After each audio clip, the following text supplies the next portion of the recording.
We shall now be handed the question. Maraming salamat. Kenneth. Here we go.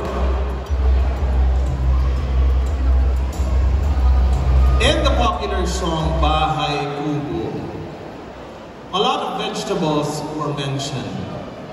Why do you think the ampalaya was not mentioned? Once again. Or do you want me to ask the question in Filipino? Sa awiting Bahay Kubo, maraming mga gulay ang nabanggit. Sa palagay mo, bakit hindi nabanggit ang ampalaya? You have 40 seconds. Thank you so much po. Para po sa akin, hindi nabanggit ang ampalaya sa Bahay Kubo dahil hindi ito nagugustuhan ng karamihan. And if I'm privileged enough to be our Ginoong Bulacan, ang may papayo ko po sa atin ay huwag natin piliin ang ating mga nakakasama. Alamin natin ang kanilang ugali at ang kanilang kalooban. Nang sa gayon ay mas magkaroon po tayo ng mas maganda at masayang mundo. And aside from this, may I truly prove myself to be a true persistent Ginoo, one who embodies passion and wisdom. Thank you. Bakit sa palagay mo hindi nabanggit ang ampalaya? You have 40 seconds. Maraming salamat po. Maraming gulay ang nabanggit sa ating Bahay Kubong kanta, ngunit ang ampalaya hindi kasama rito. Sa Bahay Kubo ay mayroon pong, sa palagay ko po ay ang ampalaya po ay may magandang dulot po sa atin, di ba? At gaya po ng ibang bagay, marami rin pong ibang gulay, hindi lang po ang ampalaya ay maraming may dulot din po sa atin. Ngunit hindi rin po ito kasama sa Bahay Kubo. Kaya niniwala po ako na kahit hindi po kasama ang ampalaya sa Bahay Kubo ay may mabuti pa rin po itong dulot sa atin. Kagaya po ng iba't iba pang uri ng gulay na hindi po kasama rito. Salamat po at maraming salamat. Salamat sa iyo, John. Why do you think the ampalaya was not mentioned? Once again, in Filipino this time, sa awiting Bahay Kubo, maraming mga gulay ang nabanggit. Sa palagay mo, bakit hindi nabanggit ang ampalaya? First of all, good evening po. Sa tingin ko po, kaya hindi po nabanggit ang ampalaya sa Bahay Kubo is because meron po siyang ibang purpose.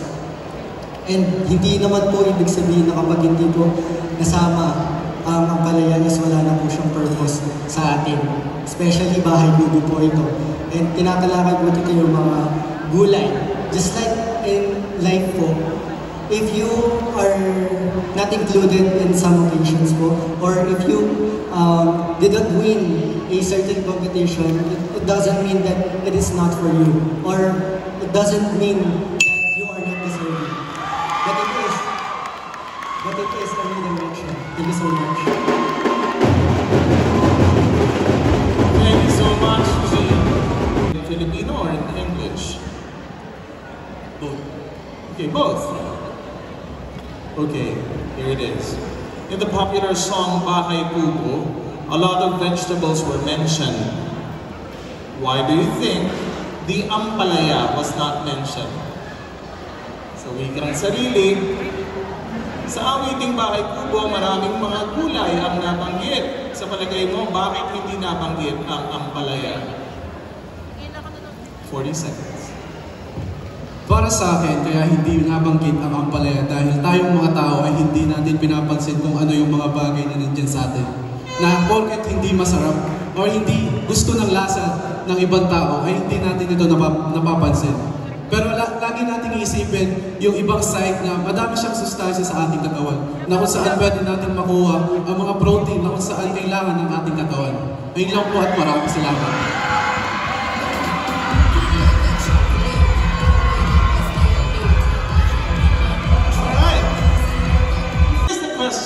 By the way, do you want it in Filipino or in English? I can have both. Okay, both will be fine. In the popular song Bahay Kubo, a lot of vegetables were mentioned.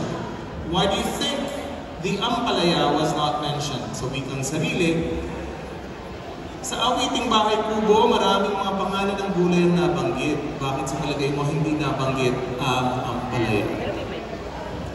Maybe because Bahay Kubo is a song for a child. And ampalaya has this connotation that is bitter. And the Bahay Kubo wants to have the children the happiness within their hearts.